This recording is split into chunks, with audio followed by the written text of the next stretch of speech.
Today, I want to talk about the decide module in Arena and how you can use decisions within Arena to help make your basic simulations just a little bit more complicated.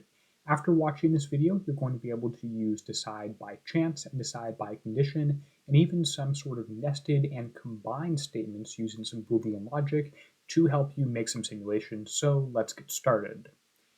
As I get started, I'm going to assume that you have an understanding of things like a process module, create, dispose modules, etc. If you don't, that's okay. I have previous videos in this tutorial series covering those, so you can watch those too. Okay, let's go ahead and get started. We're just going to get started with a basic create module or a dispose module. I'll go ahead and zoom in a little bit so you can see a little more what's going on here. And the simulation that I'm going to come up with is going to be that of a sort of multi-stage manufacturing facility where you have multiple different machines with a scrap rate that have to go through. And the idea is you want to get some number of parts out, but you are going to have maybe a little bit of rework in there too. So with the process, we're just going to give, let's say, 2 or 3 process modules, and these are just going to be machines. One might be a milling process that the items go through, and we'll have this one take resource 1. We might have a grinding process, and maybe the last one is going to be, and we'll set those to be, let's see, triangular distribution of minutes makes sense. This first one we'll do minutes as well. And this last one we'll do a polishing process. All of these are seize, delay, release. A little bit more info on that could happen in a sort of, I actually did go over that in my process video, so I can direct you over to that one. Okay, so now that we have our seize, delay, release times all in minutes, that looks good. We'll change this one as well to be minutes. We can determine what happens if there is scrap. So if something fails, it should be scrapped and is going to actually go through some sort of rework back to the beginning. So what we can do right here is we can give a rework station, and we can just call this rework. And let's say this actually requires one of the initial operators to run. So instead of this just working with resource 4, I'm going to say that this needs one resource from the set, and that set is going to seize random, and is going to seize from, I guess I'll just call it set 1 for now here, and of course we're going to put minutes as this one too. And because this is rework, I guess we're going to give it a low priority and see what happens with that. We can play around with what happens when we change this to a high one. Now, because we did make the set, we actually do need to give a sort of definition here. So it's set, it's going to be a manual list, and let's just add resource 1, resource 2, and resource 3 to our set. At this point, we don't have any decide modules, and we don't actually have any inspection stations either, or any sort of options talking about that. So what I'm going to do now is add some inspection statements, some decide statements in between or after each one of these stations. So we're going to go through the whole milling process, put a decide right after. If it's true, we'll keep going to our grinding process, same thing, and we'll again add all these different decides. Okay, so we have some different decide modules, and we can start to connect some of this stuff together, which shouldn't be too confusing, should be relatively straightforward. And for the decide modules, at least in this base case, there's a true and a false. So for the first milling step, I'm going to say that, let's just say there's a 2A by chance, there's a 90% that parts pass. So passing parts can go to the next station, that's great. Otherwise, they're going to go down to the rework station. And we'll come back on the rework station and what this might mean more in just a little bit. Okay, how about the grinding station? Let's say that there are 2 different types of failures. One failure type, and we're going to do an n-way by chance here. One failure type is we're just going to say that there is a 75, let's do 50% chance that this passes. It's a pretty bad process. We'll do a 25, or let's do a 35% chance that it has a sort of regular failure, and then a very high or a very low chance, 15 would add up to 100. Actually, we don't even need to include this one, because what this does is there's a 50, a 35, and an else. That way everything adds up to 100.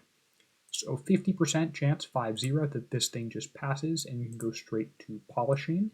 And we're going to do a 35% chance that it needs to be included as rework, and then maybe just a, the else chance is that it's scrap and just needs to get immediately disposed of. Okay, we have crossing lines. That's not necessarily the best practice, but it's fine. Let's connect that grinding module there, and let's do the third decision.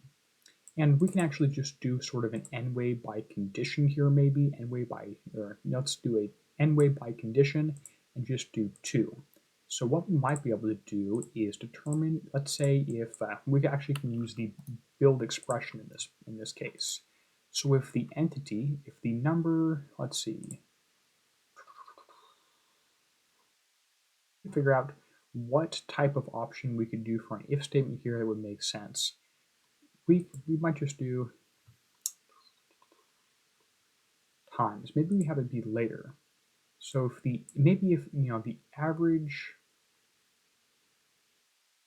the average value added time that the entity has gone through, that's the entity type. That's a little too complicated. I don't think we're going to get into that one. Let's just do 2A by chance on this one and give it a 95% chance of working.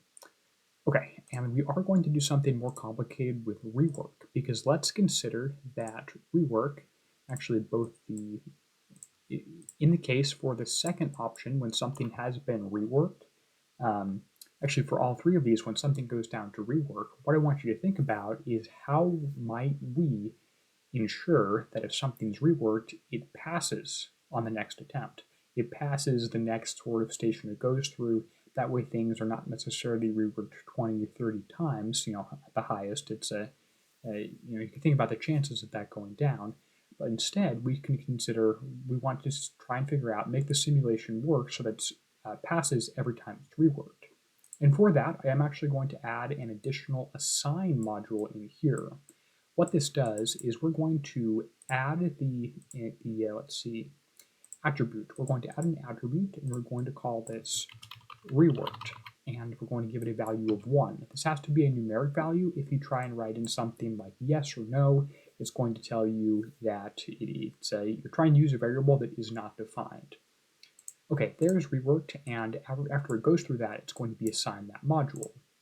Now we're going to take this assign module and feed it back into the start of the process and say that everything has to restart.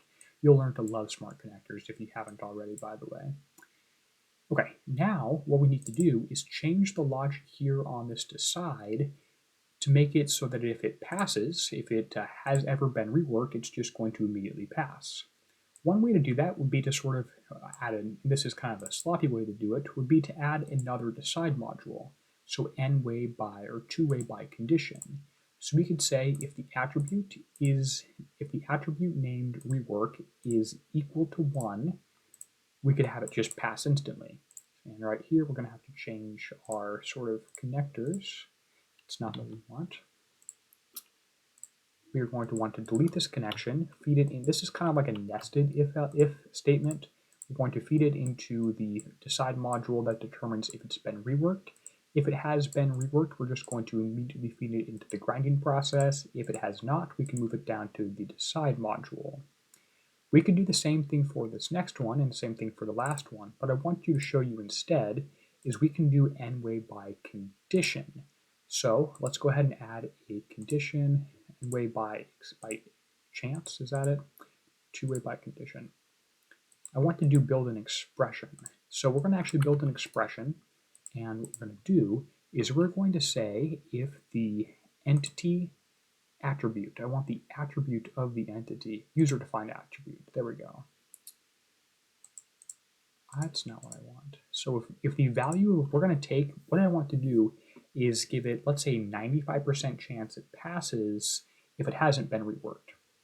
Or if it has reworked, that's okay.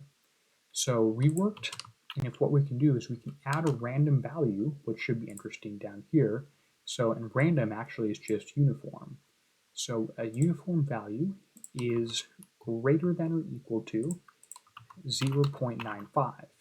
And this uniform value, we're going to want to be between 0 and 1.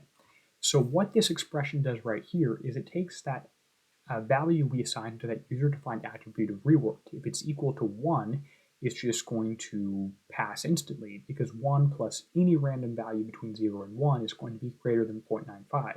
If reworked is set to 0, it's just going to give me a random value between 0 and 1 and see if that's greater than 0.95. So what that should do is allow all the reworked parts to pass instantly, which should be pretty interesting. We're actually just going to leave decide 2 alone for now. You can do either of those same two things and that would work okay, but we're just going to assume that that process is independent. Okay, great. So I do actually, let's see, we have our rework process set to low priority. I want to run this and see what happens with it set to low, and then see what happens set to high. So let's go ahead and slow this down a little bit, and maybe actually go into our data definition and take our entities, change our picture to be, maybe a blue ball is a little nicer. Okay, great. Let's make sure our create module is in minutes. We're going to make one every 1 minute, and these processes all have a mean of pretty close to 1 minute. So we're actually going to be overfilling. Maybe we'll bring this down to 1.2 minutes. Great, let's see what happens. Okay, so we have our blue balls, which are a lot bigger than what I'm seeing with some of this stuff, and these are flowing through some different options here. So this first module, let's see, I want to wait for one to come out of rework and then pause the simulation. So this entity 3 right here, if you look at the attributes, user-defined attributes, has been reworked. So let's see if we can follow entity 3 the entire time and actually see what happens as he gets to the decide module number 4. It should actually just, okay, it's still sitting right there. It should actually, now it's first in line. So it's going to be the next one in the process. It's in the process. And now the next one that leaves should just pass immediately through decide 4 if I did get my third entity. Actually, we didn't do it for that. Yeah, we did do it for that case. So I think that was entity number 3 that just went out there. So what you can see is every time something arrives here, we have a yes or a no. You're counting if it has been reworked or not. There's 4 that have, 9 that have not been, and you can count how many have gone each direction. If you wanted to, you could set up some sort of kind of a pseudo control chart, some way just to keep track. You can add a graph that would keep track of how many have gone through each specific thing. Let's go ahead and speed this up a little bit and take a look at our decides. You can see some of them are not showing. This one, is not showing the counts. A little more complicated. There's 1, 2 options for yes, 1 option for no. So it's a little harder to see stuff. I assume that's why it's not showing us. We're actually getting a ton of queue building up, which is kind of surprising. I didn't expect so many. I did make the create, higher. That's in minutes. That's in minutes. That's in minutes. Our mean time between arrivals is 1.2 minutes. I guess there's just high enough chance that it fails. Things are just taking a really long time. Okay, so let's see if we can run this for the entire day. Take a look at how many things have gone through each particular setting here.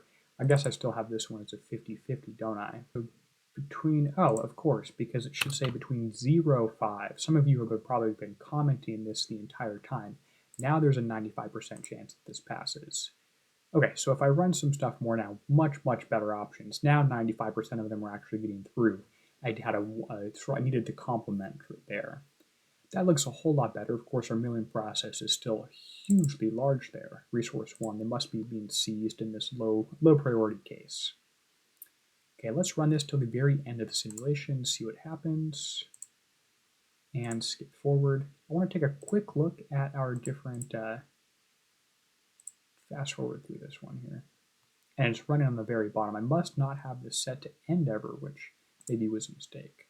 Okay, if we go into our run settings and we set up a run control, run speed, run control, replication parameters, replicant length, we want 1 day is what we want. Okay, great. Now we'll reset this and we're going to do what I said of take a look between having this set to be low and high and see what happens. Okay, so with the rework, actually set equal to, and we have to change our run control because Siemens is not necessarily fixed.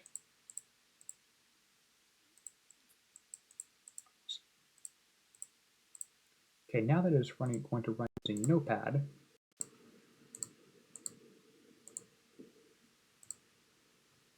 we can fast forward through this, which actually is really, really quick. There are 24 hours. So the number out in this first case, if we look at a bunch of different options, we see entity 1, total, let's see, we don't want time, we want count-based statistics. Entity 1, number out was 853. If we take this process and we change this rework process to be a high value instead of a low one, because these parts now are more likely to get through our decides, sort of to tie that all back together. We'll have to see if we get a higher or lower value in that case than 850-ish. Okay, entity 1 number out, now we get 794. Now that's not an exact science because I'm not considering something like half-width or doing multiple replications, but that's just some options there for you. Now let's show you another few other decide modules and some options for those ones. So this is a previous simulation I've shown you just a little bit of. So for instance, there's a sort of part right here that is deciding, this is a subassembly part, and you're deciding sort of which one of two stations it should go to. And what I've done is I've added the whip and I've added the number in queue at this station 3.1, and I'm comparing it to the whip and the number in queue at station 3.2. Then I also have a discrete distribution right here, which gives me some even chances just to make sure that it breaks ties in a even manner right there. So that's what that one does. Another decide module you might see is something like over here. You can check to see what the state or the sum of all the workers are and if something is available. You can use some boolean logic, some equals, some bunch of other stuff there, some and statements, and you can use a bunch of boolean logic in that if statement to determine if you should, let's say, use a worker and a lift to move a part or use two workers to move a part there. So that's something you can do. Something that I find much more interesting is a Kanban example where what I can do is when I'm trying to determine which way entities should flow in the system, I might have main entities and helper entities. So the idea is that we're going to have at this decide module 1 both Kanban cards that get here and finished parts that work here. I want finished parts to go directly on to the next station, and I want Kanban parts to not. I want Kanban parts to just actually go back to the very start. So if I click on this decide module, if the entity type is a product, it's going to keep going true. It's going to keep going through the simulation. And if it's false, that entity type is actually going to go backwards and is going to start at the very start of this simulation and go over that again. I might make a future video at some point detailing exactly what happens in that case. Okay, well, I hope that video was helpful, and I hope you learned the decide module specifically in this one. If you have any other questions, let me know in the comments down below, and I'll do my best to get back to you.